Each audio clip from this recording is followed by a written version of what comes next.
Donald Trump abruptly and on Twitter canceled a planned state visit to Denmark, apparently because the Danish Prime Minister didn't want to talk about Greenland and selling it to the United States.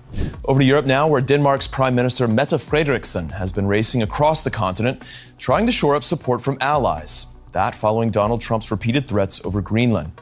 The geopolitical tension surrounding Greenland in 2025 could easily be described as a high-stakes game of political chess, with a new twist. A quiet masterstroke from Canada that would change the Arctic's power dynamics forever.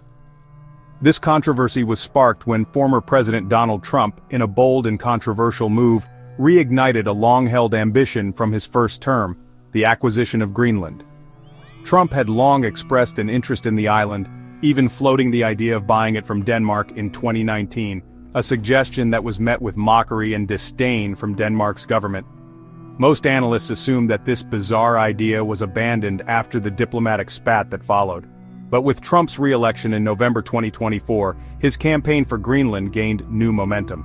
Early in 2025, the world saw the former president's re-emergence with his brash promises. One way or another, we're going to get Greenland. Trump's tone, initially lighthearted and transactional, quickly shifted into something more aggressive. He wasn't merely talking about partnerships or economic cooperation. He was openly declaring that the United States should take control of Greenland. A bold claim driven by a mix of geopolitical ambition and economic strategy. As the Arctic's significance continued to rise, Trump's rationale was that Greenland was not just valuable for its strategic military location, but also for the vast natural resources lying under its ice. These resources included critical minerals, such as rare earth elements, which are vital for high-tech industries ranging from smartphones to fighter jets, as well as an abundance of oil and gas. But Trump's rhetoric also spoke to a perceived threat.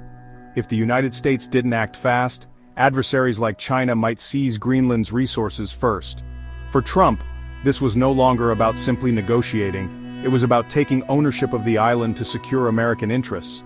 Trump's national security team started scrambling to justify his ambitious goals, revisiting Cold War-era contingency plans aimed at protecting Arctic defenses, specifically documents related to the Thule Air Base in Greenland, a strategic military site. This was not just a matter of securing American dominance in the region, it was about reaffirming the country's military control in the Arctic. In essence, Trump's administration was looking for a blueprint to assert U.S. dominance over Greenland that had been drafted decades ago, but never fully executed. At the same time, economic interests surged to the forefront of Trump's Greenland gambit. The United States was keenly aware of Greenland's mineral wealth, which was potentially worth billions of dollars. Geological surveys indicated that Greenland could hold a staggering 38 billion tons of rare earth metals, essential for technologies like electric vehicles and renewable energy infrastructure. Trump's advisors, keen on ensuring the U.S. had a stable supply of these minerals, began calling for a swift U.S.-led extraction operation. The logic was clear. Greenland's resources were critical to the future of America's high-tech industries, and Washington could not afford to allow another power, especially China, to control them. In the eyes of Trump and his administration, this was a matter of national security. America had a duty to control Greenland's wealth, resources, and strategic position in the Arctic, and the clock was ticking. It wasn't just a matter of wanting it, it was a question of urgency. And so, Trump pushed forward with his bold vision, sending shockwaves across Europe and the Arctic. The response to Trump's plans was swift, forceful, and unequivocal. Denmark's Prime Minister Mette Frederiksen took a stand against Trump's demands, citing the importance of Greenland's autonomy and the deep-rooted historical ties the island had with Denmark. On a brisk morning in Copenhagen, Frederiksen delivered an uncharacteristically firm message to the press. She praised the resilience of the Greenlandic people in the face of pressure from Washington. She made it clear that Greenland's future was not for sale, and Denmark would not entertain any discussion of transferring sovereignty. Frederiksen also struck a particularly emotional chord, emphasizing that Greenland was not a piece of real estate to be bargained over. In Greenland itself, the government responded with equal resolve. The local leadership expressed their deep dissatisfaction with the idea of American domination over their island. The sentiment was clear: Greenland belonged to Greenlanders. While the island was officially a part of the Kingdom of Denmark, Greenland enjoyed broad autonomy, and its leaders were adamant that the island's sovereignty and future would be decided by its 56,000 residents, not by any external power, even a supposed ally like the United States. This was not merely a diplomatic disagreement but a deeply personal issue for the Greenlandic people, who had lived under the Danish crown for over 800 years. In mid-March 2025, both the Danish parliament and Greenland's home rule government issued a joint statement that unequivocally rejected any notion of transferring Greenland's sovereignty. The statement went further, issuing a warning to Washington that any attempt to coerce Denmark into relinquishing Greenland could severely damage NATO's unity. Denmark, along with Greenland, stood firm in their opposition, stating that this issue was non-negotiable. It was an extraordinary moment of defiance from what were essentially two small nations standing up to a global superpower. Greenland's response was not just diplomatic, it was a rallying cry for their right to self-determination. Prime Minister Mute, a prominent Greenlandic leader, reminded the international community that Greenland had been a part of Denmark for centuries, and would not be treated as a prize to be handed over to any other nation. This fiery defense of their sovereignty resonated throughout Denmark and Greenland, and the tension between the United States and the Danish kingdom only intensified as time went on. The reaction from Washington was one of shock and disbelief. As Trump's campaign for Greenland escalated, the response from Denmark and Greenland only solidified, with Europe's NATO members starting to voice their concerns. The geopolitical fallout from this dispute was swift, and countries around the world began to weigh in on the matter, signaling a significant divide.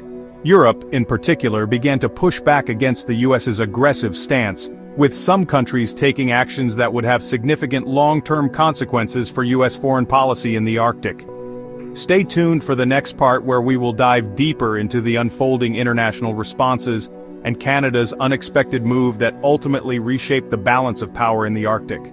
As the conflict between the United States, Denmark, and Greenland reached its peak, the broader international community began to take note. The stakes were high, and the response to Trump's audacious Greenland gambit revealed the deep geopolitical divides within NATO and beyond. While the United States expected quick acquiescence, it was quickly clear that Denmark and Greenland were not going to back down without a fight.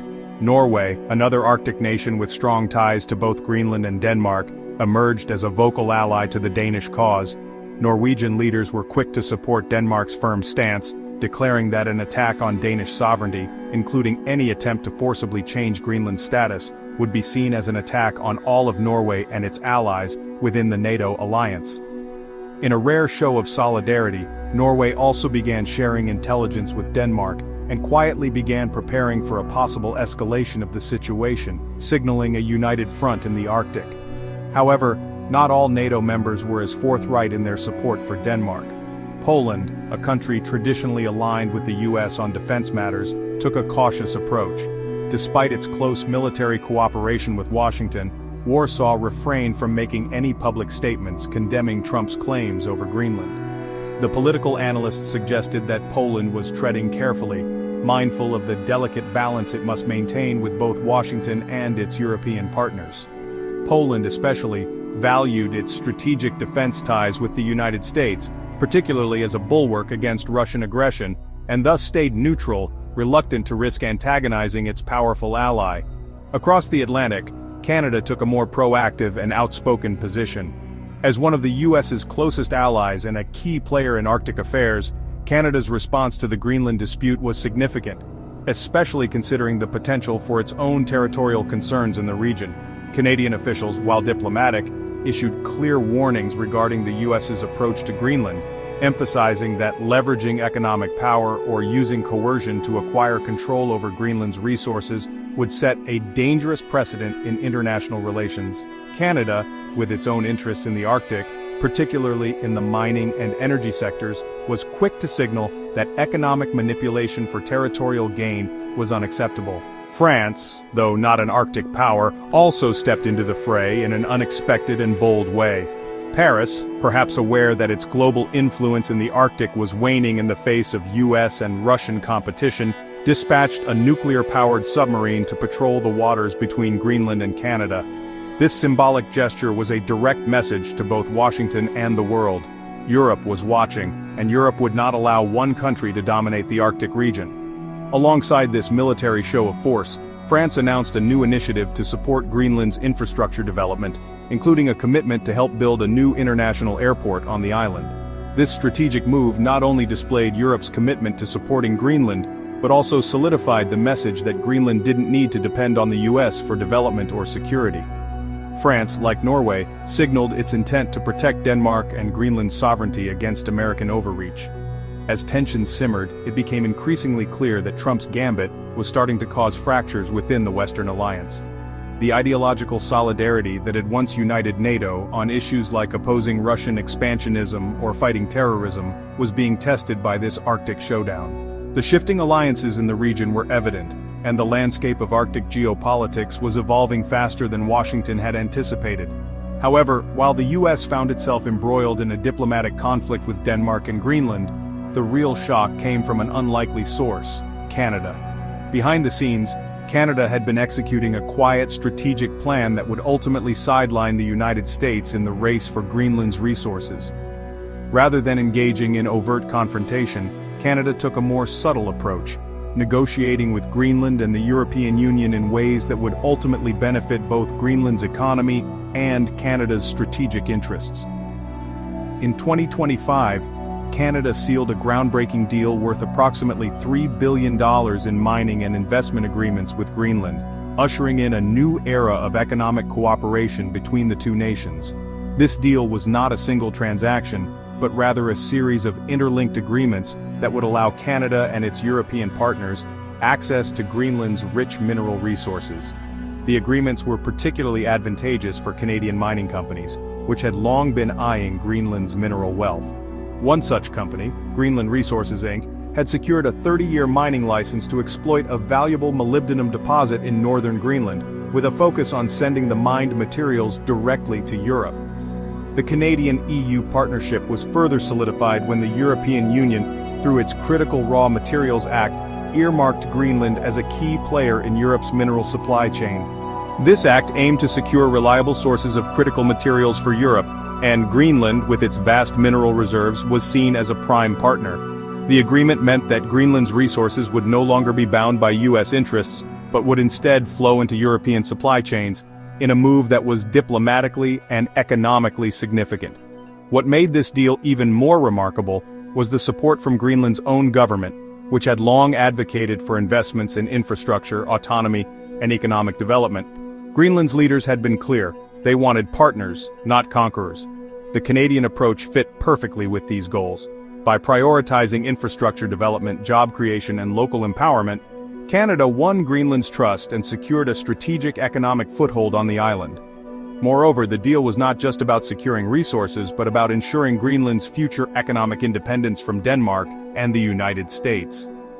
As part of the agreements, Canadian companies would invest in local communities, creating jobs, building infrastructure, and supporting Greenland's long-term development. The Greenlandic government passed laws requiring mining companies to employ a significant percentage of local workers and invest a portion of profits into Greenland's sovereign wealth fund, designed to sustain the island's future growth. The timing of these agreements couldn't have been more devastating to the United States. As Washington focused on its aggressive approach to acquiring Greenland, it found itself sidelined in the very region it had once dominated. The Canadian-European partnership, which was built on cooperation and mutual benefit, left the US scrambling. Not only had Canada and Europe secured access to Greenland's resources, but they had done so without resorting to the high-stakes threats that Trump had used. It was a diplomatic and economic coup that Washington could not ignore. The response from Washington was one of surprise and alarm. American defense contractors such as Lockheed Martin and Raytheon, who relied on materials like molybdenum for the production of military-grade steel alloys, began to worry about losing access to Greenland's mineral wealth. These materials were essential for the manufacturing of everything from fighter jets to tanks and hypersonic missiles. Losing a local supply source for these materials was a major setback. US tech industries, particularly those focused on clean energy and electric vehicles, were also beginning to feel the pinch. With Greenland's rare earth elements and graphite now earmarked for European factories, US companies faced higher costs and tighter supply chains. By the summer of 2025, the geopolitical landscape in the Arctic had fundamentally shifted. Greenland, once a passive pawn in the strategic rivalry between superpowers, had emerged as a key player in its own right. It had leveraged its resources, relationships, and strategic position to secure its autonomy and forge new partnerships. For the United States, this was a wake-up call, one that highlighted the power of collaboration and diplomacy in securing strategic interests. In the final analysis, the Greenland saga was a pivotal moment in Arctic history. It demonstrated that in a world of shifting alliances and emerging global powers, economic statecraft, not territorial ambitions, could be the key to shaping the future. And as the Arctic warms and new opportunities emerge, it is clear that the region's destiny will be decided not only by the superpowers, but by a broader coalition of smaller, strategic players who understand the value of cooperation over confrontation.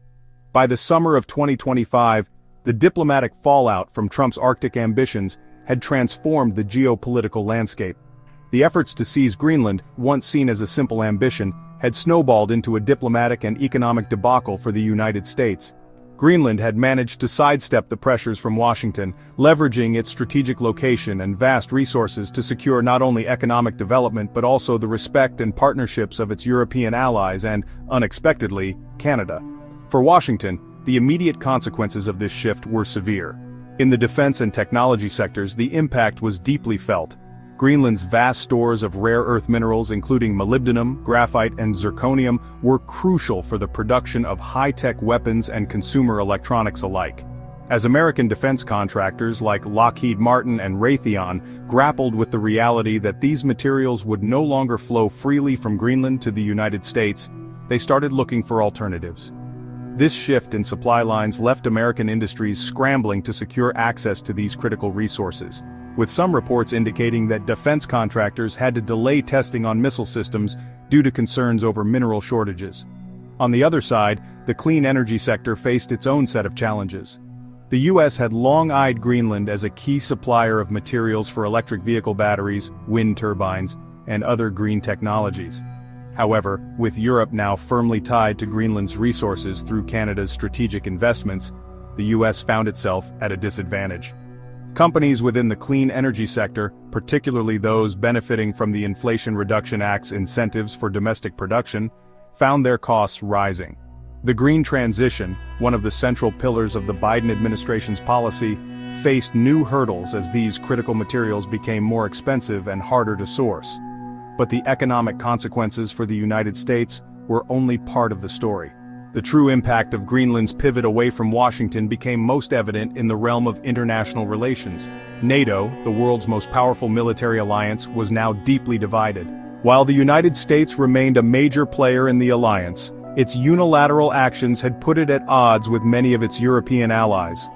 The Arctic, long a strategic area where the U.S. had maintained dominance, was now becoming a battleground for influence between not just the US, but also Canada, Denmark, and the European Union.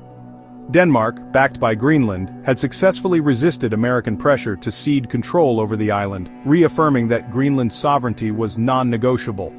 In doing so, Denmark, a longtime US ally, demonstrated that even small nations could assert their independence when confronted with overbearing power. The broader NATO alliance was left to grapple with the fallout. While Norway and France stood firmly behind Denmark and Greenland, other NATO members like Poland and the UK found themselves stuck in a delicate balancing act.